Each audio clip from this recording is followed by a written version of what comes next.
আমাদের সাথে হিন্দু ভাইরা বিশ্ব ইজতেমায় যায় না, আমাদের সাথে হিন্দু ভাইরা চরমুনায় যায় না, আমাদের সাথে একজন হিন্দু উমরায় যায় না, আমাদের সাথে একজন হিন্দু হজে যায় না, আমাদের সাথে একজন হিন্দু তবলিগি যায় না, আমাদের সাথে একজন হিন্দু শবে কদরে লাইলাতুল কদরে মসজিদে আসে না, আমাদের সাথে একজন হিন্দু ভাই যত মহব্বত হোক জুমুদ্দিন নামাজ পড়তে আসে না, আমার সাথে মহব্বতের সাথে কোনো হিন্দুর ছেলেবেলে আমাদের মাদ্রাসায় ভর্তি করে না, পড়াতে দেয় না, বলে আমি হিন্দু আছি থাকি ফাঁকে আপনাকে কোরআন শরীফটা একটু বলবো বলেও ভর্তি আসে না। কথা বলেন আসে? জোরে বলেন আসে? তা আমরা মুসলমানরা ওলাকান্দি তো কেউ যায় না, তাহলে কথা কয় না। বলমারির মুসলমানরা ওলাকান্দি তো যায়ই না। যায় দুর্গা পূজায় যায়, কালী পূজায় যায়, লক্ষ্মী পূজায় যায়, সরস্বতী পূজায় যায়, হিন্দু বাড়ির লাড্ডু খায়, কথা কয় না? খায়। একজন হিন্দুরে যে কুরবানির গোশত খাওয়াতে পারছেন কোনো দিন? লাকুম দিন হুকুম আলিয়া দিনের পর ওরাই আমল করে, আমরা পারি না, ঠিক না? তাদের ধর্মীয় আমল অনেক কিছু না। সন্ধ্যাকালে আঙ্গুল মুখের মধ্যে ঢুকো দিয়ে একটু উলুধ্বনি দেয়া, সকালবেলা ঘুমের উঠে গরুর সনার সাথে গোবর চটকাইয়া এর বাড়ি ভরে একটু ছিটাই দিলি, বাড়ি ভাগ হয়ে গেল। এই হাতে গুনা 2-4টা আমল, আর 12 মাসে ছোট বড় 13টা পূজা এ পর্যন্ত শেষ। কিন্তু আমাদের ইসলামকে এরকম হাতে গোনা 2-4টা আমলের নাম। জন্ম থেকে মরা পর্যন্ত যাহা কিছু করবো সম্পূর্ণ ইসলাম, ঠিক কিনা? আমার জন্ম ইসলাম, আমার জন্মের পরে থেকে শুরু হয়েছে ইসলামের আমল। এগুলো বলতে গেলে সময় লাগবে, বিদায় বলবো না। আমার জিন্দেগির সব জায়গায় ইসলাম আছে। আমি পায়খানায় যাবো, ও জায়গায় ইসলাম আছে না নাই? বাথরুমের বাইরে থাকতে একটা দোয়া পড়বো, ঠিক কি ঠিক না? আমার বাড়ির কাছে হিন্দু যারা আছে তাদেরকে জিজ্ঞেস করি মাঝে মাঝেই, আমাকে তো পায়খানায় যাওয়ার সময় একটা দোয়া আছে, বাইরে থাকতে পড়তে হয়, আল্লাহুম্মা বিসমিকা আমুতু আহিয়া, এলি কয় হয় বলে কয় মাত্র সদর যাই দিয়েছে। পায়খানায় যাওয়ার দোয়া কি? আল্লাহুম্মা ইন্নী আউযু বিকা মিনাল খুবুসিয়াল খাবায়েস। কারণ পায়খানার মধ্যে যাবেন, একা একা বসে থাকবেন, লুঙ্গি জুলোই দিয়ে অন্য জায়গা, কারণ ওই জায়গা যায় শয়তানে বিভিন্ন প্রকার ধোঁকা দিতে পারে। এই জন্য শয়তানের কাছে, শয়তানের হাত থেকে পানা চেয়ে যাইতেছে আল্লাহর কাছে আগের থেকে, আল্লাহুম্মা ইন্নী আউযু বিকা মিনাল খুবুসিয়াল খাবায়েস। এরপরে পায়খানাতে বেরোয় 4-8টা দোয়া আছে না নাই? আমাদের তো বাইরে থাকতেও দোয়া, ভিতরে গেলেও, বেরোয় আইসেও দোয়া। তোরা পায়খানায় যাওয়া আসার পথে কি কি দোয়া পড়িস? কয় যে আমাকে কোনো দোয়া দুরুদ নাই। আমরা বললাম যে আমরা তো খানা খাওয়ার শুরুতে পড়ি বিসমিল্লাহি ওয়া আলা বারাকাতিল্লাহ, খানা খেয়ে শেষ করে পড়ি আলহামদুলিল্লাহ, মাঝে লবণ মুখে দেওয়ার সময় আমরা পড়ি হানি আম্মারিয়া, পানি খাওয়ার পরে কয় সাকাহুম রব্বুহুম শারাবান তাহুরা, মাঝে মাঝে পড়ি লাকাল হামদ ওয়া লাকাশ শুকর। তোরা খাওয়ার মাঝে মাঝে এইগুলো কি কি পড়িস? পর কিচ্ছু পড়ি না। এক যুবক বলতেছে, হুজুর আমরা এক ম্যাচে থাকি 8-10 জন, তার ভিতরে আমরা 8 জন মুসলমান আর এই হিন্দু, বলতেছে হিন্দু, যে 8 জন মুসলমান আর 2 জন হিন্দু। হিন্দু যুবক বলতেছে যে আমরা 10 জনের 8 জন মুসলমান আর 2 জন হিন্দু। যেহেতু আমাকে 8 জন মুসলমান সংখ্যাগরিষ্ঠতার দিক তাকাই, আমরা কখনো শুয়োর কুত্তো মুত্ত কাসিম টাসিম এগুলো আনি না, ওই মুসলমানকে আনা গোস্ত মুরগি টুরগি এগুলোই খাই। বাকি খাওয়ার সিস্টেম আজীব কারবার। 10 পোয়া চাউল রান্না করি, আমরা 2 জনেই মনে হয় অর্ধেক খাই, আর ওরা 8 জনে অর্ধেক খায়, তারপরও আমাকে পেট ভরে না। ঘটনা বুঝতে পারলাম না, আমরা ভাত জন সব প্লেটে নিয়ে চামুক মাহানোর মতো 2 ডলা দিয়ে এত কটা হয়ে যায়, 3 নেলায় তা শেষ। আর মুসলমানরা এত কটা নেয়, তাই গুনে গুনে খাতি খাতি তাকে বলে পেট ভরে যায়। ঘটনা কি? বললাম যে তা তুই কি বুঝছিস? কয় যে মুসলমানরা খাওয়ার শুরুতে বিসমিল্লাহ পড়ে খায়, এর ওসিলায় আল্লাহ তাআলা তাদেরকে বরকত দিয়ে দেয়। কোন সুবহানাল্লাহ। তো তাদের ধর্ম হাতে গোনা কয়েকটা, আমাকে সব জায়গা ধর্মের কাজ আছে না নাই? এই পূর্ণাঙ্গ ধর্ম দিয়ে আল্লাহ তাআলা কোরআনে কারীম নাজিল করেছে। কোরআন শরীফ শুধু নামাজের জন্য নয়, কোরআন শরীফ শুধু রোজার জন্য নয়, কোরআন শরীফ শুধু হজের জন্য নয়, কোরআন শরীফ শুধু যাকাতের জন্য নয়, কোরআন শরীফ শুধু রমজানে তিলাওয়াতের জন্য নয়। কমপ্লিট কোড অফ মুসলিম, মুসলমান জিন্দেগিকে সুন্দর করে মুসলমান বানাইয়া জান্নাতে যার যোগ্য যাত্রী, জান্নাতে বাসিন্দা হওয়ার মতো যোগ্য মানুষ বানাইয়া জান্নাতি সার্টিফিকেট দুনিয়ার থেকে হাতে দিয়ে নেয়ার মতো যেই শিক্ষা কোর্স, তার নামই হলো আল কোরআন। কথা বলেন ঠিক কি ঠিক না? এই কোরআন শরীফটা আল্লাহ তাআলা আদম আলাইহিস সালামের কাছে যদি দিতেন, তাহলে মাঝখানে এই 303 আর বাকি 103 খান লাগতো না। কথা খেয়াল করতেছেন না? মনে হয় ছোটরা মুড়ামুড়ি হরিস কেন? যা ওয়াজ করবে একটু পরে আবার শুনুন লিখবেন দেশে। আমি বক বক করতেছি খালি খালি নাকি? আশাবা সগীরা ওয়া আপনাল কবির কাররুল গদাতে ওয়া মাররুল আশি। আরে আমাদের আগে এক শ্রেণীর মুরব্বীরা চলে গেছে, তারপরে সেকেন্ড ক্লাসে মুরব্বীতে আসি বর্তমানে আমরা, আদা পাকা আদা কাঁচা।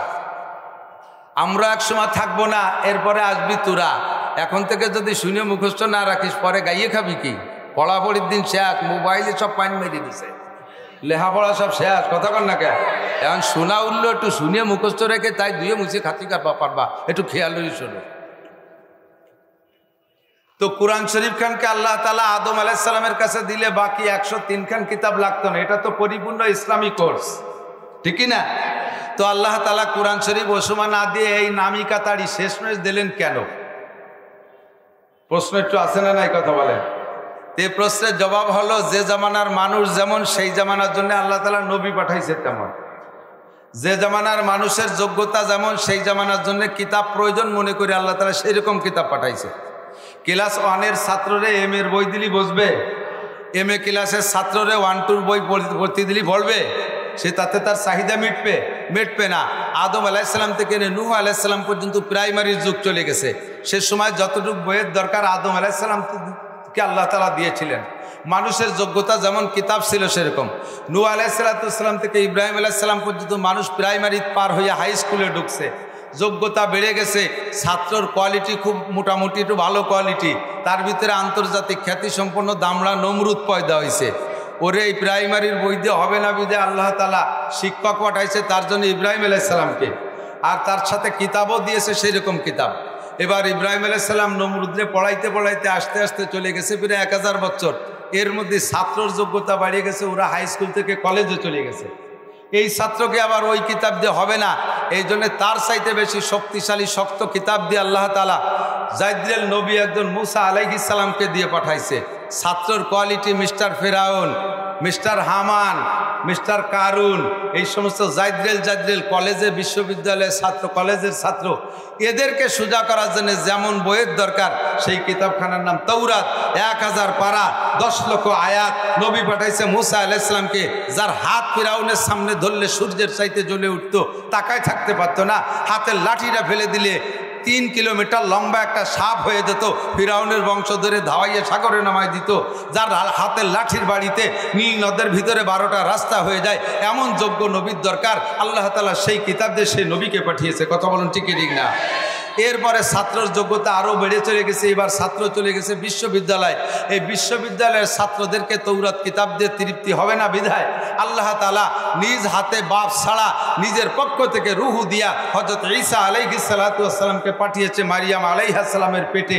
কিতাব দিয়েছে তাকে ইনজিল কিতাব। এই কিতাবও যথেষ্ট কঠিন, যেটা বিশ্ববিদ্যালয়ের ছাত্রদেরকে তৃপ্তি দিতে পারে। ছাত্র যেমন তার জন্য কিতাবও তেমন। চলে গেছে 570 বছর, এর ভিতরে ঈসা আলাইহিস সালাম চলে গেলেন। ছাত্র যোগ্যতা আরও বেড়ে গেছে।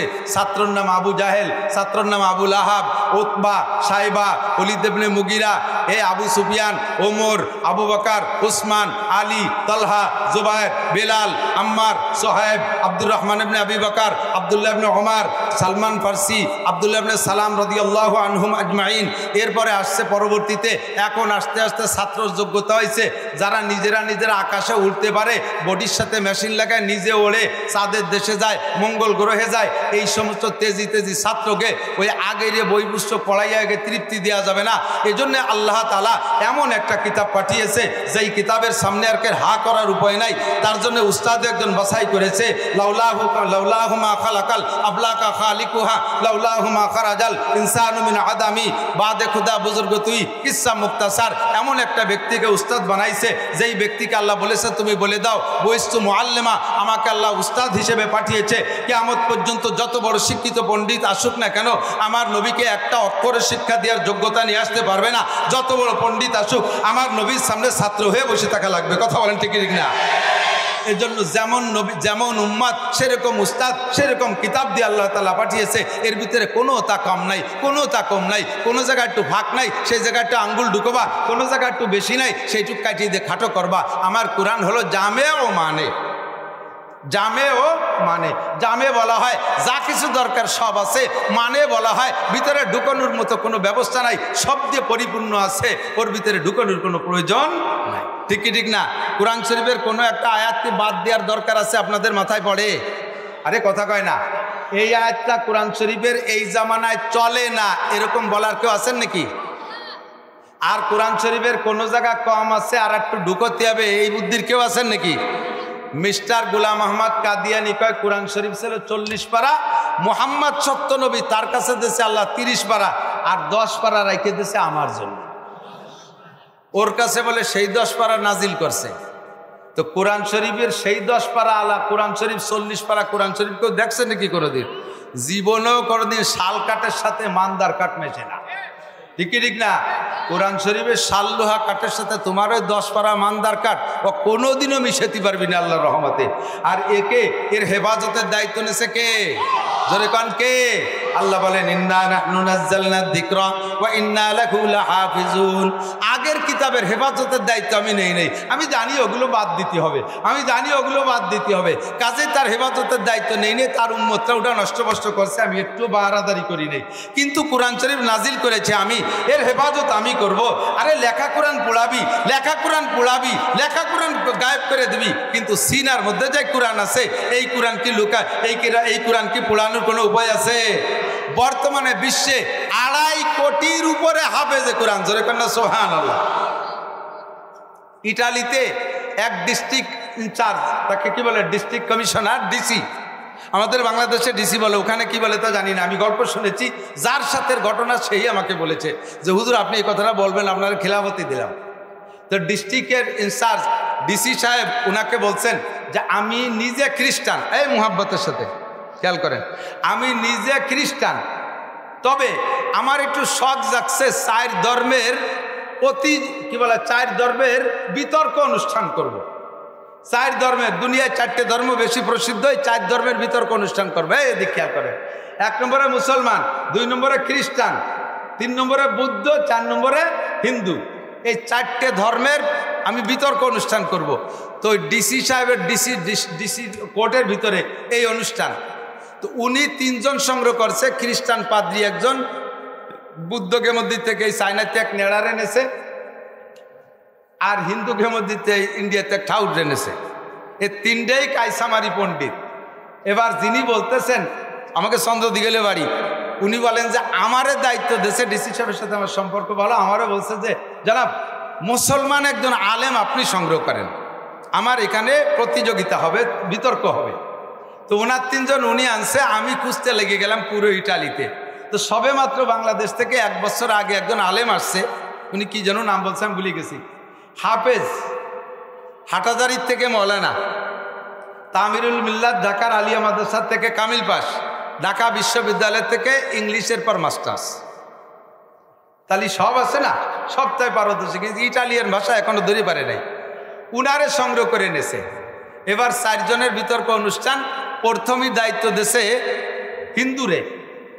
হিন্দু ঠাকুরে বলছে, ঠাকুর মশাই তুমি তোমার ধর্মের প্রাধান্যতা যতভাবে পারো দলিল আদিল্লাত দিয়ে যত সময় লাগে, আজকে সময় উন্মুক্ত, এবং পাশে যারা আছে তারা কানলো না, হাসলো, মরলো না, বাঁচলো, ওয়া দেখা দেখি নেই, এমনভাবে বক্তব্য দেবা যে তোমার ধর্মই দুনিয়ায় ধর্ম, আর অন্য কোনো ধর্ম কিছু না, তা জিরো। এমনভাবে বক্তব্য দিবা যাতে তারা আর কথা বলতে সুযোগ না পায়, তাতে যদি ওই 3 জন পলায় চলে যায় যা। হিন্দু মুশাইরে যখন অনুমতি দিয়েছে, হিন্দু ঠাকুর এভাবে বক্তব্য ঝাড়ছে। তো যিনি বলতেছেন উনি বললেন যে এই ঠাকুরের হিন্দু ধর্মের মহত্ব বক্তব্য শুনে আমি নিজেই বিভ্রান্ত হয়ে গেছি, আমারই ভয় লাগতেছে, আল্লাহ কি মুসলমান ছাড়িয়ে দিয়ে হিন্দুই হওয়া লাগে নাকি আল্লাহ, এ ঠাকুর এত জানে কিভাবে যে বলল। তো আমি চিন্তা করছি পরে 3 জন পলাবে, তা দেখলাম যে না, পলাই নেই। উনি ছেড়ে দেওয়ার পরে এবার বুদ্ধ নেড়ারে দায়িত্ব দিয়েছে, তোমার দায়িত্ব 2টা, এই ঠাউরে কাটবা আর সামনের জনের দরজা বন্ধ করবা। সেও ভালো পণ্ডিত, এমনভাবে জানছে হিন্দু কোন জায়গায় যে পলাবে তার হদ খুঁজে পাচ্ছে না, তার ধর্মটা জিরো বানাই দিছে। আর সামনে বক্তব্য রাখবে খ্রিস্টান যিনি, তাকে এমনভাবে দরজা বন্ধ করছে কেমন জানি এখন বুদ্ধই হতে হবে সবাই। ওনার বক্তব্য শেষে এবার পাদ্রী, 3 নম্বর বক্তা পাদ্রী খ্রিস্টানরে বলছে যে তোমার দায়িত্ব আগে 2 জনে শেষ করবা, আর পরে মৌলবী যেন কথা না করতে পারে পিছন দিয়ে বলাই যায়, খোলামেলা কথা। এবার ওকে 2 জনের ধর্মীয় গ্রন্থ তো আসমানি কিতাব না, হিন্দু বুদ্ধকে, খ্রিস্টানের তো কি আছে, ইঞ্জিল আছে, তার তো কিছু দলিল আছে। সে এমনভাবে ছাড়ছে যে আগে 2 জন শেষ, সামনে মৌলবী মনে আর কথা বলতে পারবে না। তার বক্তব্য শেষ। তবে খুশির বিষয় শেষ বক্তা রাখছে মুসলমান জন্য। এবার উনি বলতেছে, হুজুর আপনার দায়িত্ব তিনজনের শেষ করবেন। আমি খ্রিস্টান, আমারে বলে ভয় পাবেন না। আমি ডিসি, আমারে বলে ভয় পাবেন না। আপনার কাজে আপনি ছাড়বেন, আপনার ধর্মই সঠিক প্রমাণ করে ছাড়বেন, নইলে কিন্তু এ জায়গায় বিপদ আছে। তো এবার হুজুর যখন বয়ান শুরু করলেন, বয়ানের সংক্ষিপ্ত মুক্তাসার বক্তব্য এভাবে বললেন, স্যার আপনারা যদি আল্লাহ 100 বছর হায়াত দেয়, আর এই কয়েকজনের যদি আরও 100 বছর দেয়, আমারও যদি 100 বছর হায়াত দেয়, আর এই মজলিসটা যদি 100 বছর ধরে রাখেন, আমি 100 বছর পর্যন্ত দলিল দিতে পারবো ইসলাম ছাড়া অন্য কোনো ধর্ম নাই, আল্লাহ ছাড়া কোনো মাহবুদ নাই। জোরে বলেন ঠিক কি ঠিক না? আমি 100 বছর দলিল দিতে পারবো, আমার একটু দলিলই কম হবে না ইনশাআল্লাহ। তবে এত দলিল দেব না, আমি ছোট্ট একটা দলিল দিই। স্যার এই আমরা 4 জনের ধর্মগ্রন্থ আছে, 4 জনের আছে, হিন্দুদের আছে, বুদ্ধর আছে, খ্রিস্টান আছে, আমার আছে কোরআন। আপনি একটু বলেন, এই 4 জনই চেষ্টা করি দুনিয়ায় যত লিখিত ধর্মগ্রন্থ আছে যার যার ধর্মের সবগুলোই নিয়ে আপনার কাছে জমা দেবে। আপনি সাগরে ডুবই দেবেন, অথবা মাটিতে পুঁতে দেবেন, অথবা আগুন দিয়ে পোড়ায় দেবেন। আমারও যত কোরআন আছে সমস্ত কোরআন পোড়ায় দেবেন। সব কিতাব পোড়ানোর পরে, সমস্ত যার যার ধর্মীয় গ্রন্থ পোড়ানোর পরে এবার ওনাদেরকে দায়িত্ব দেন, আমারও দায়িত্ব দেন, যার যার ধর্মগ্রন্থ যেমন ছিল হুবহু একাকার লিখে দেখা দিও। যদি পারে তাহলে আমারটা আমি লিখবো না, আমি চিরতরে সারেন্ডার করব। বলেন, অনুমতি দেন, হুকুম দেন। এবার ডিসি সাহেব বলতেছে, মৌলভী সাহেব কি করলো, পারবেন? সবাই পারবেন? ওরা কয়, স্যার আপনার ভাই ধরে আমাকে বইখান পোড়াইয়েন না, এই একটু ধুয়ে মুছে বুড়ো আঙ্গুল না চাই খাই বেড়াচ্ছি, যদি পোড়াই দেন তাহলে আর ভাত হবে না। হুজুর বললেন, সারা দুনিয়ার কিতাব পড়ায় দেন, সারা দুনিয়ার কোরআন পড়ায় দেন, আমাকে মাত্র 1 ঘন্টা সময় দেবেন, আমি 1000-এর উপরে কপি হুবহু কোরআনে কারীম লিখে দেখাইতে পারবো। ইন্না নাহনু নাযালনা যিকরা ওয়া ইন্না লাহু লাহাফিজুন। ও দোস্ত, যত ষড়যন্ত্র করো আমার কোরআনকে দুনিয়া থেকে মুছে দিতে পারবে? মাঝে মাঝে ঝড় ঝাপটা আসবে, ফিতনাবাজদের কাজই এদিক তাকান এদিক। আমি তো মাদ্রাসায় পড়াই, আমার অধীনে উস্তাদও আছে, আমি মোহতামিম প্রিন্সিপাল, আমার অধীনে উস্তাদও আছে, ছাত্রও আছে। বাস্তব যেটা আমি উপলব্ধি করি, যেই ছাত্রগুলো ঘন ঘন নালিশ করে, যারা মাস্টার আছেন তারা আমার সাথে আশা করি একমত হবেন, যেই ছাত্রগুলো ঘন ঘন নালিশ করে ওই ছাত্রগুলো সম্পর্কে খবর নিয়ে দেখবেন, যারা অন্যায় বেশি করে সে ওই অন্যায় করে টিকে থাকার জন্য ভালো মানুষের নামে নালিশ করে। ঘন ঘন নালিশ করে ও ভালো সাইজে থাকতে চায়, আসলে আকামের গুরু ওই দিয়ে। আর উস্তাদদের মধ্যে যারা কর্মঠ তারা তো কাজ করে যাচ্ছে, যে কয়জন অকর্মা, উস্তাদরা অকর্মা, এই অকর্মা কয়জন প্রতিষ্ঠিত হওয়ার জন্য, টিকে থাকার জন্য ওই কর্মঠ কয়জনের নামে গিবত শিকায়ত করে, উনি এই কইছি, আপনার নামে এই কইছি, ওই হচ্ছে তাই হচ্ছে, ও কিন্তু কিচ্ছু না। কথা বলেন, এই অকর্মা কয়জন গিবত করে উস্তাদরা, আর ছাত্ররা যেটা অন্যায় করে ওইটা ভালো ছাত্রদের নামে খালি নালিশ করে সে প্রতিষ্ঠিত হওয়ার চেষ্টা করে। সেম আমরা অত দরি দরবারের দাঁত দাঁড়ি না, আমাকে সময় নাই, আমরা জায়গা মতো আছি। যাদের ধর্মের ভিতরে ত্রুটি আছে, যাদের সমস্যা আছে, তারাই একটা সত্য ধর্ম, একটা স্বচ্ছ ধর্ম, একটা সত্য জাতির উপরে তারাই এসে হামলা করে, আক্রমণ করে, তাদের সম্পর্কে সমালোচনা করে, তার ভিতরে আঙ্গুল ঢুকানোর চেষ্টা করে। আমাদের ওই সময় নাই, আমি কাজে ব্যস্ত। আমাদের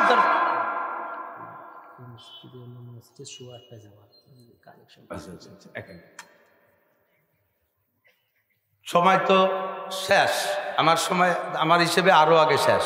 মনে হইতেছে ভালো, অনেক কথা এসে গেলি তো করতে চাইলে নড়বেন না কেউ।